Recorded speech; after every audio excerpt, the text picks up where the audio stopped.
tomaros un tiempo de vuestro tiempo libre para estar esta tarde con nosotros, ¿no? Bueno, como supongo que no nos conoceréis, pues la editorial Glifos os hago una breve presentación. Somos una pequeña editorial con la sede en Valladolid, que tenemos como objetivo editorial el editar y dar a conocer bueno, pues cualquier tipo de creación, tanto narrativa, cultural, arqueológica, histórica, científica, etcétera, ¿no? Sobre todo relacionada con Castilla y León y también pues, con España en general. Uno de nuestros últimos hijos, por así decirlo, porque cada libro sabéis que es como un hijo que lleva un proceso de gestación, un proceso que además es el más costoso, ¿no? El proceso de que este señor que es escritor se ponga a escribir, le quede bien la novela y luego la dé a conocer. Pues uno de esos últimos hijos es El sillón del diablo, que bueno, ya luego Víctor nos desgranará un poco esa historia tan inquietante, ¿no? Que hemos visto en el vídeo. Y que, bueno, pues contamos con la imagen de Pedro, que, bueno, yo creo que es sobradamente conocido aquí en Mansilla. Y, bueno, pues es un poco la imagen que nos ha permitido también el sacar hacia afuera, hacia la portada, lo que es el interior del libro, esa inquietante historia en el que, bueno, pues el libro lo leeréis, pero os adelanto que, bueno, conjuga lo que es la novela histórica, la parte de Andrés de Proaza, que bueno, pues es un estudiante de medicina del siglo XVI, y luego también con la novela negra, con la novela policíaca, que ya está ambientada en el Valladolid del año 2015. Entonces, bueno, pues ahí ya luego Víctor os desgrana un poco esa historia, pero bueno, conjuga la novela muy bien esos dos géneros literarios que son muy difíciles por separado, pues si además los juntamos, pues cobra mucha más dificultad, ¿no?, en su creación.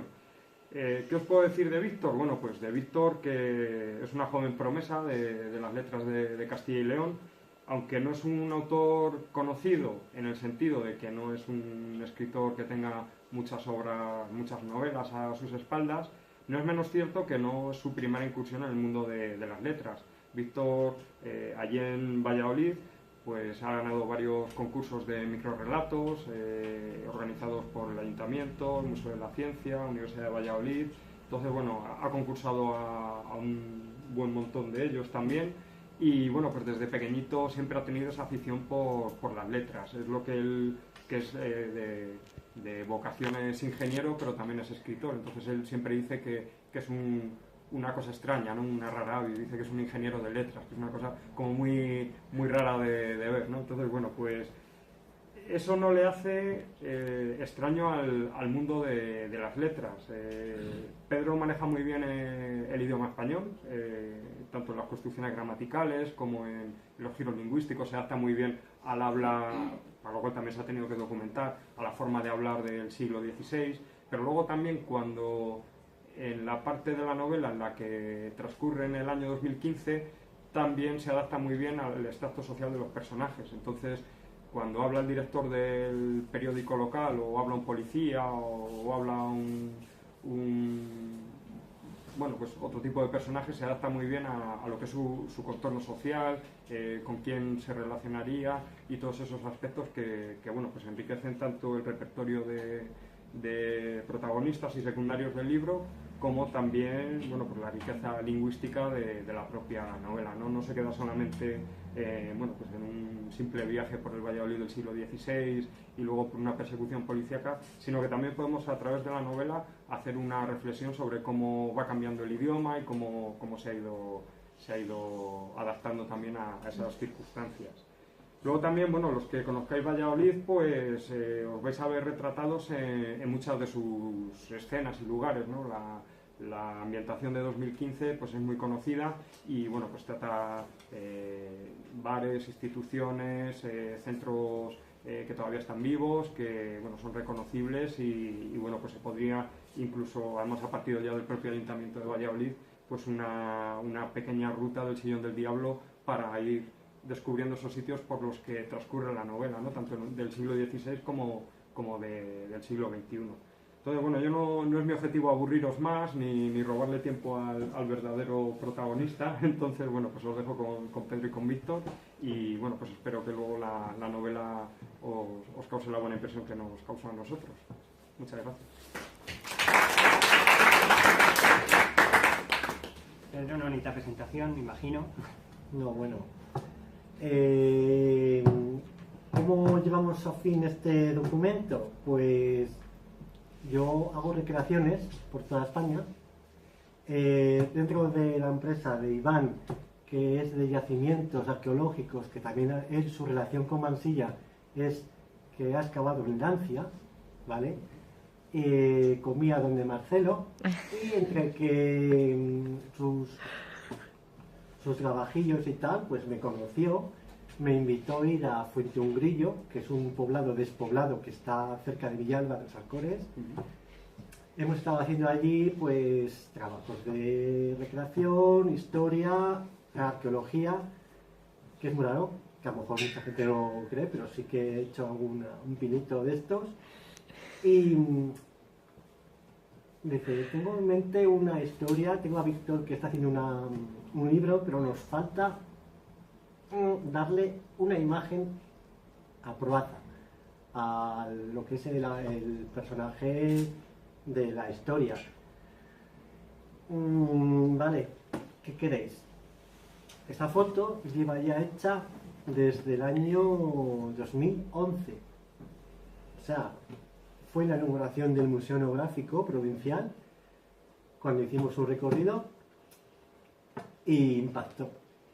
Entonces buscó la forma de darle un transcurso, de darle un giro, y poco se pudo, o sea, como se suele decir, ¿no? Trastocar, porque está todo. El encorvado es un personaje, ¿no? Si te podéis un poco permitir. Andrés de Proaza es un médico judío. Yo tengo rasgos judíos, ojos hundidos, nariz aguileña, un poco vivaracho a la hora de mirar, que miro turbio, pero que no... O sea, esa imagen para ellos impactó. Entonces me lo propusieron que ser el personaje, como dicen, todo libro tiene su película. Yo a mí me gustó en su momento teatralizar personajes históricos, como por ejemplo arzobispos, como inquisidores, como a Cervantes, como varios otros. Pero el Proaza me ha dado mucho juego. Y creo que habrá un pequeño corto de esto, pero bien, ya os lo digo. Y yo creo que bueno, que sin más, también dar las gracias a Iván, porque a través de él, de la empresa de yacimiento, hemos estado en Intur y en Fitur promocionando cosas de Mansilla. Gracias a él hemos estado en un stand, siempre a lo mejor con la Pícara Justina, con la historia de la villa, con Fuente Ungrillo, un poco dando un giro a todas las épocas. Y si ellos apostaron por mí en su momento, les devuelvo la moneda colaborando con la portada, poniendo imagen a un personaje que puede ser un psicópata del siglo XV, que no me importa meterme en él. Y no tengo más que decir, que os dejo con el autor del libro y que os desgranará un poco lo que es la historia, ¿no? Sí, un poco.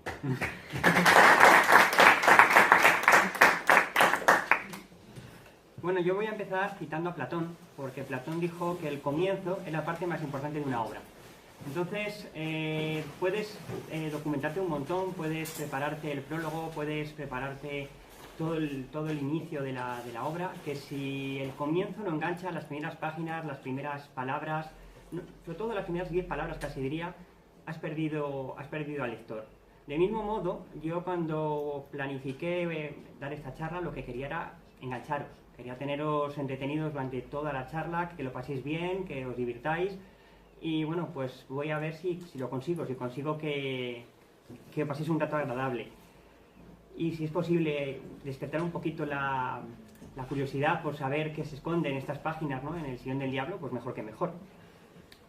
no soy ningún genio, como han estado aquí diciendo mis compañeros de la literatura. Estoy empezando, es mi primera novela y bueno, pues la gente desde luego le está gustando y eso para mí me enorgullece bastante. Quien sí que lleva camino de ser un genio pero de la interpretación es aquí el amigo Pedro, a quien agradezco muchísimo su colaboración para hacer la portada y por todo lo que se está implicando en este proyecto. Nosotros en un principio nos conformábamos casi con que hiciese la portada y sin embargo poco a poco se está transmutando en Andrés de Proaza, más a pasos agigantados. Y bueno, os veis, pero da un poco de miedo, ¿no? Porque Andrés de Proaza ya iréis descubriendo quién es. Quiero agradecer también a Iván y bueno, a todo el equipo de Glifos, que viene él en representación de ellos, por todo lo que están haciendo, por todos los esfuerzos que están teniendo, se están volcando muchísimo porque Sillón del Diablo llega a todas partes. Aquí estoy yo, en León, lejos de mi tierra. Creo que cuando nos pusimos en contacto por primera vez, lejos de una relación editor-escritor, pues surgió una amistad. Espero que poco a poco vaya a más. Entonces, bueno, quiero darte las gracias a ti y a todo el equipo. Importante, y que no se olvide, a vosotros, porque sois los verdaderos protagonistas de este acto. Estar aquí hablando solo pues no tiene el mismo sentido, ¿no? No es lo mismo. Entonces creo que los verdaderos protagonistas de que esto se pueda estar llevando a cabo sois vosotros. Y luego cuando acabe, pedir un aplauso para vosotros, que lo habréis ganado. Sobre todo por aguantarme. Antes de empezar, me gustaría saber si alguno de vosotros pues había escuchado alguna vez la leyenda del Sillón del Diablo. Aquí vengo con un libro hablando de un personaje llamado Andrés de Proaza y podemos dar por sentado que le conocéis, pero a lo mejor no habíais oído hablar de él. Yo he dado clase de informática muchos años, creo que ya os lo ha comentado Iván, que soy informático, algo muy lejos, muy contrapuesto del mundo de las letras. Además, hablas con otros compañeros de ingeniería y no les suele gustar a lo mejor tanto lo de leer, escribir, esas cosas parece que son como dos cosas opuestas, ¿no? Yo he dado bastantes clases de informática, decía, y una de las cosas que he aprendido, de las muchas cosas que aprendes enseñando, porque se aprende mucho, es que siempre es mejor enseñar algo a alguien que no ha oído nunca hablar del tema que a alguien que ya tiene conocimientos parciales. Entonces, si vosotros sois un lienzo en blanco, que no conocéis la idea, no tenéis nociones de quién es la historia del Sillón del Diablo, creo que la vais a disfrutar muchísimo más que cuando, por ejemplo, la cuento en Valladolid, que la gente más o menos pues la conoce, es una historia muy típica allí. ¿En Valladolid sí que habéis estado alguno? Sí, vale. Tenía miedo que no hubiera manos levantadas y ahora me dicen que no y me caigo. Yo creo que Valladolid es una ciudad que es bastante peculiar, tiene una cosa que la distingue a lo mejor de otras, por lo menos en España, y es que nunca antes una ciudad había aspirado a tanto y se le había negado todo.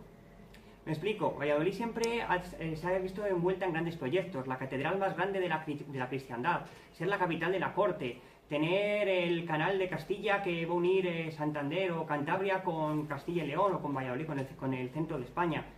Y todo siempre salió mal. Yo no sé. La historia de Valladolid, leerla, estudiarla, es ir dando saltos de sueño, de ambición a decepción. Constantemente, y vuelta a empezar. Entonces, es una historia peculiar. Los que vivimos en la ciudad y aprendemos a amarla, pues aprendemos a amar esas cosas. Yo voy a intentar, y he intentado además en estas páginas, hacer un poquito de guía de la ciudad, de esa ciudad que amo. Y bueno, vosotros sois una buena prueba de si lo he conseguido, porque tratar de inculcar esa pasión o ese amor a una ciudad a gente que no es de allí, es todo un reto que me gustaría saber si lo he logrado. Espero que en un futuro me lo digáis. He leído la novela y he conseguido, he sentido curiosidad por saber más de la ciudad, o he leído la novela y de verdad la historia la ciudad no me interesa. Me gustaría saber lo que me lo contéis. Pero bueno, vamos a ir un poco por partes. Estamos aquí hablando mucho de Andrés de Proaza.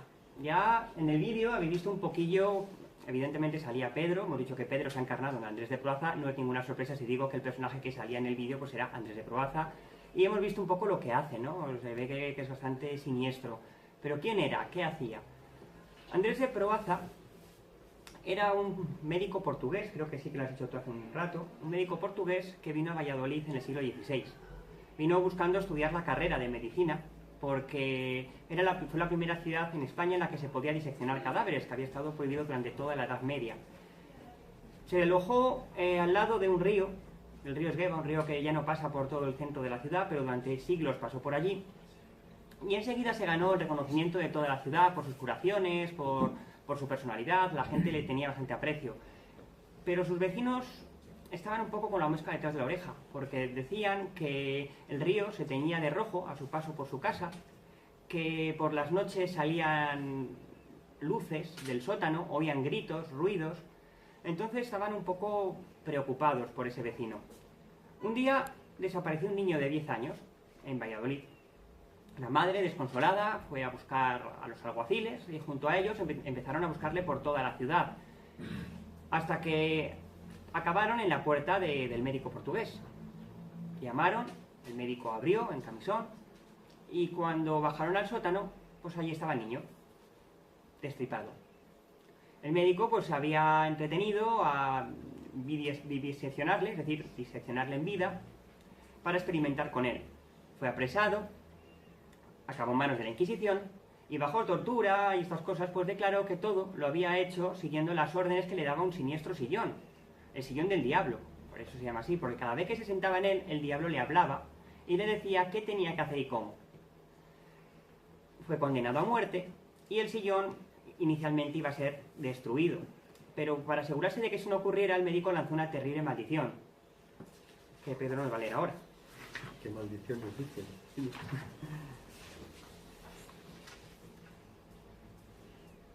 Todo aquel que se sentará en el sillón 3 veces, sin ser médico, o aquel que intentase destruirlo, morirá. Lo borda, ¿eh? Todo aquel que sentará. Sentara. Está mal el acento. Bueno, entonces la historia del sillón no acaba ahí. No fue destruido, nadie se atrevió, fue subastado, nadie lo quiso, al final acabó en un sótano de la universidad durante siglos, hasta que unos bedeles lo encontraron y decidieron que era, bueno, primero fue un bedel y decidió que era muy buena idea usarlo para descansar, que me parecía un sillón cómodo, confortable, y decidió que se iba a sentar ahí. Claro, como el sillón pensó que no era digno de sentarse, no era médico, no le parecía adecuado, al tercer día apareció muerto. La universidad no le dio más importancia. Mira, este pobre hombre le ha dado un infarto, pues bueno, pues le enterramos y sustituimos al empleado. Pusieron un nuevo bedel, pero corrió la misma suerte. Hay incluso quien afirma que además de los dos bedeles hubo unas estudiantes que se sentaron en el sillón y también murieron de manera bastante trágica. Entonces, claro, ante toda esta serie de catástrofes ya empezó a quedar claro quién estaba detrás, ¿no? El sillón. Indagaron un poco y descubrieron la historia. La gente supersticiosa de la época condenaron al sillón a algo humillante, a un escarnio público, que era estar colgado boca abajo de la capilla de la universidad. De hecho, hoy en día tiene unas argollas, se puede visitar el sillón, no la capilla. La capilla fue derruida y el sillón, con ya un poco más de cordura, pues dijeron, bueno, esto sillón pues le vamos a llevar a un museo, que es una pieza de museo. Está ahora mismo en el Palacio de Fabio Nelli, en Valladolid. Un poco más de cordura, pero no mucha, porque para que la gente no se siente tiene un cordoncito rojo. No voy a ser que la leyenda sea cierta y sigan pasando cosas.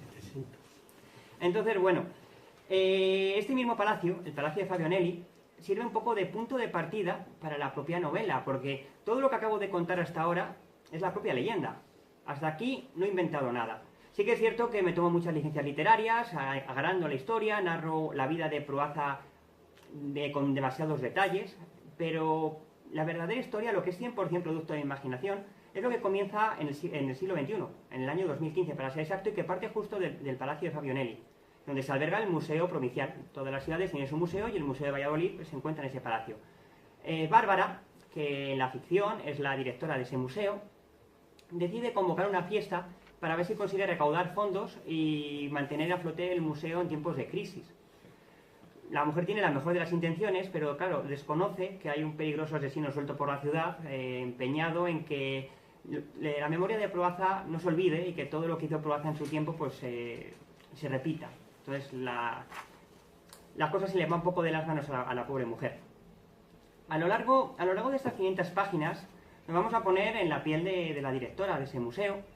También nos vamos a poner en la piel de Antonio Navarro, un inspector de policía, de la Policía Nacional, que tiene que dar caza a ese peligroso asesino, a ese psicópata. Nos vamos a poner en la piel de Daniel, que es un presentador de televisión, lleva un programa de ciencia ficción, más bien de todo esto de ocultismo. Y nos vamos a poner en la piel de Cristina, una becaria que trabaja en el periódico local más importante, además de más personajes. Podría seguir resumiendo la novela, podría seguir un poco hablando de cómo transcurre, de cómo va, pero entonces seguramente terminaría por destriparla y creo que tampoco es la idea. Os privaría de leerla y de disfrutar de ella, ¿no? Que es lo más bonito de un libro, no que te lo cuenten, sino poder descubrirlo. Os insto a que lo leáis y descubréis cómo va. Hace un momento he dicho el número de páginas que tiene el libro, 512, por cierto, un número que para un informático es bastante representativo. Muchos habéis pensado como ella, ¿no? que son muchas, 512 páginas. Seguro que un lector bien experimentado, muchos pensarán, muchos lectores experimentados, que un libro largo es mejor. Otros pues pensarán que mejor uno corto. Aquí para gustos los colores. Yo prometo, lo que sí puedo hacer es prometer que la novela se hace corta. Que no es una novela que se haga pesada, se lee rápido y os vais a quedar con ganas de más. Vais a pensar, ya, se ha acabado, pero necesito más. Ha habido gente que me ha pedido más. He dicho, lo siento, no puedo inventarlo. George R.R. Martin, que está ahora bastante de moda, es el autor de la trilogía, bueno, Juego de Tronos, la serie seguro que la conocéis, hizo una reflexión que personalmente a mí me gustó mucho y me llegó y la suelo decir bastante. Dice, un lector vive 1000 vidas antes de morir. Aquel que nunca lee, solo vive una. De esas 1000 vidas, yo os pediría que gastéis unas 4 o 5 en meteros en la piel de personajes como Bárbara, como Alfonso, como Antonio Navarro, como Samuel, como Daniel, porque son vidas que merecen la pena vivir. He sabido que los escritores no solo creamos novelas, también creamos vida, porque todos estos personajes que estoy citando no existían antes, y sin embargo ahora están vivos, viven en las páginas de esta novela, tienen su rutina, hacen sus cosas, sus pasiones, tienen sus manías. De hecho, tienen una personalidad tan marcada que han sido ellos y no yo los que han ido desarrollando la historia. Yo he sido un mero espectador que me he dedicado a escribir lo que ellos iban haciendo. Yo debo de decir que es increíble la agilidad con la que se va desarrollando todos los sucesos. Supongo que parte de eso es que cuando escribes una novela es inevitable ceder un poquito de tu personalidad a esos personajes, de tus gustos, de tus manías, de tus miedos, de tus sueños. Entonces eso se queda reflejado en las páginas. Por eso, cada vez que alguien empieza un poco a leer El Sillón del Diablo, lo que está leyendo, lo que está adquiriendo también es un poquito de mi alma en cada página, que he dejado ahí guardado. Hay que tratarla bien. Yo espero, sinceramente, que disfrutéis leyendo esas páginas, tanto como yo he disfrutado escribiéndolas. Y yo ya os aviso que yo escribiendo he disfrutado bastante. Sea cual sea la opinión que os merece el libro al final, pues estamos en la era 2.0, os invito a que después me lo contáis. Podéis seguirme en Facebook, podéis seguirme en Twitter, podéis escribirme un correo, podéis contactar conmigo como queráis y luego pues me comentéis vuestra opinión. Me ha encantado, me ha gustado, no estoy de acuerdo con lo que hace Bárbara en este punto y habría hecho esto otro. O Víctor, 500 páginas son muchos, casi que mejor me espero a la película. Que es otra opción. Siempre he dicho que para cada libro hay una película, ¿no? Sí, sí. Todas las críticas son bienvenidas, ¿eh? Y siempre sirven para mejorar. Hasta ahora he hablado mucho, he hablado de la novela, he hablado de la leyenda, he hablado de Andrés de Proaza, pero poco se ha dicho del sillón. Casi parece que está ahí pues un poco de relleno. Y sin embargo, no, es el protagonista de toda la historia, tanto la historia pasada como la historia presente. Queriéndolo o sin querer, está ahí, moviendo los hilos, siendo el desencadenante de todo. Merece el que la propia historia se llame El Sillón del Diablo, porque él es el que está ahí. Es el nexo común en las dos historias. No quiero enrollar mucho más, no me voy a alargar. Tengo en casa una sensacional viñeta. ¿Conocéis a Mingote? Es un ilustrador. Sale un hombre que va a empezar una charla ante un público entregado y empieza diciendo, seré breve.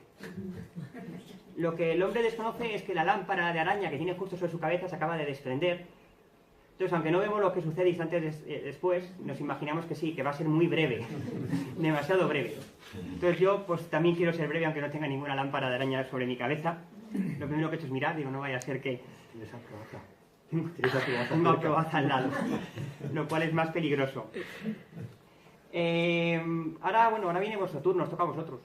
Os dejo que preguntéis, os dejo que me digáis que os aclare lo que queréis saber, lo que no haya quedado claro, o lo que os gustaría saber. Y luego, bueno, pues estaré también aquí firmando libros. Como bien os he dicho al principio, muchas gracias por venir, porque sin vosotros esto no habría tenido sentido y aparte de todo, creo que os llevéis un aplauso.